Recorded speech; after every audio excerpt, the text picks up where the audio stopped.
బీసీల నియామకం పేరుతో కేంద్రం కుట్రలు చేస్తోందన్నారు సీఎం రేవంత్ రెడ్డి. యూజీసీ కొత్త నిబంధనలు రాజ్యాంగానికి విరుద్ధమని చెప్పారు. రాష్ట్రాలపై జరుగుతున్న సాంస్కృతిక దాడిని అడ్డుకోవాలన్నారు. హైదరాబాద్ అంబేద్కర్ యూనివర్సిటీలో అంబేద్కర్ విగ్రహాన్ని ఆవిష్కరించారు సీఎం రేవంత్ రెడ్డి. యూనివర్సిటీలపై కేంద్ర పెత్తనం సరికాదని చెప్పారు. వెంటనే యూజీసీ నిబంధనలు ఉపసంహరించుకోవాలని డిమాండ్ చేశారు. తెలంగాణ సమాజమే కాదు, దేశంలో ఉన్న యూనివర్సిటీలను యూజీసీ ముసుగులో, నిబంధనల మార్పుల ముసుగులో ఈరోజు ఆధిపత్యం చెలాయించాలని కొంతమంది కుట్ర చేస్తున్నారు. ఈ వివరాలు ప్రొఫెసర్ హరగోపాల్ గారు లాంటి మేధావులకు తెలుసు. యూజీసీ గైడ్ లైన్స్ మారుస్తున్నారు. మార్చాలన్న ఆలోచనతో ప్రతిపాదన రాష్ట్ర ప్రభుత్వాలకు పంపిస్తున్నారు. డాక్టర్ బాబాసాహెబ్ అంబేద్కర్ గారు వీటిని గుర్తించే కేంద్ర ప్రభుత్వం పరిధిలో ఉండే అంశాలు, రాష్ట్ర ప్రభుత్వం పరిధిలో ఉండే అంశాలు, ఉమ్మడి పరిధిలో ఉండే అంశాలను కూలంకషంగా రాజ్యాంగంలో విపులంగా రాసి మనకిచ్చిండు.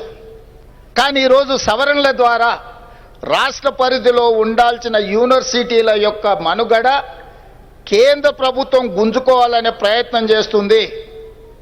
ఇప్పుడు నేను నియమించిన వైస్ ఛాన్సలర్ని భవిష్యత్తులో గవర్నమెంట్ ఆఫ్ ఇండియా ఢిల్లీ నుంచే నియమిస్తాము, ఈ నిబంధనలను సరళిస్తామంటున్నారు. ఢిల్లీలో ఉన్న వాడికి తెలంగాణ ప్రజల యొక్క ఆలోచన, తెలంగాణ ప్రజల యొక్క జీవన విధానం ఏ రకంగా తెలుస్తుంది? ఈరోజు మన విద్యాలయాల మీద, విశ్వవిద్యాలయాల మీద పెత్తనం, ఆధిపత్యం వెనక ఒక పెద్ద సాంస్కృతిక దాడి ఉన్నది, ఒక కుట్ర ఉన్నది. ఈ కుట్రని మేధావులందరూ ఆలోచన చెయ్యాలి. అందుకే నేను తమిళనాడు చీఫ్ మినిస్టర్తో, కర్ణాటక చీఫ్ మినిస్టర్తో, కేరళ చీఫ్ మినిస్టర్తో కోఆర్డినేట్ చేసిన తొందరలోనే ఆంధ్రప్రదేశ్ చీఫ్ మినిస్టర్ గారితో కూడా నేను మాట్లాడదలుచుకున్నా. రాష్ట్ర ప్రభుత్వాలు నియమించుకోవాల్సిన రాష్ట్ర పరిధిలో ఉండే యూనివర్సిటీల వైస్ ఛాన్సలర్లను కూడా కేంద్ర ప్రభుత్వం యూజీసీ నియమిస్తాము అని అంటే మనం చేతులు కట్టుకొని కూర్చుంటే సాంస్కృతిక పరమైన దాడి జరగబోతుంది. ఆ తర్వాత ఈ విశ్వవిద్యాలయాలు కొంతమంది చేసే విష ప్రచారానికి వేదికలు కాబోతున్నాయి. ఇది మన సమాజాన్ని చీల్చడానికి ఉపయోగపడుతుంది తప్ప ఈ సమాజానికి చికిత్స చేయడానికి విశ్వవిద్యాలయాలు వేదిక కాకుండా పోయే ప్రమాదం ఉన్నది.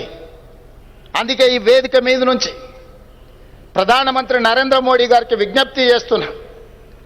ఈరోజు 76వ గణతంత్ర దినోత్సవ ఉత్సవాల సందర్భంగా ప్రధానమంత్రి గారికి నేను విజ్ఞప్తి చేస్తున్నా. మీరు చేసే దాడి, మీరు మార్చాలనుకుంటున్న యూజీసీ నిబంధనలు, ఇది రాజ్యాంగం మీద దాడిగానే మేము భావించాల్సి వస్తుంది. మా మీద మీరు దండయాత్ర చేయాలన్న ఆలోచన చేస్తున్నారు. మా ప్రజల మీద, మా ప్రాంతాల మీద, మా రాష్ట్రాల మీద మీకు అధికారం ఉంది కదా అని దండయాత్రలు చేస్తే అది మంచి ఫలితాలను ఇవ్వదు. మేమందరం సమిష్టిగా నిలబడి కొట్లాడుతామని చెప్పి సవినయంగా ఈ దేశ ప్రధానమంత్రి గారికి నేను విజ్ఞప్తి చేస్తున్నా. ఇది మంచిది కాదు రాజ్యాంగ స్ఫూర్తికి. మీరు కాదు, భవిష్యత్తులో రాబోయే ప్రధానమంత్రులు ఇంకా విపరీతమైన ధోరణితో, ఆలోచనతో వచ్చినప్పుడు డాక్టర్ బాబాసాహెబ్ అంబేద్కర్ గారు ఏ స్ఫూర్తితో ఈ రాజ్యాంగాన్ని ఇచ్చిండో ఆ రాజ్యాంగం మనుగడ సాధిస్తుందా?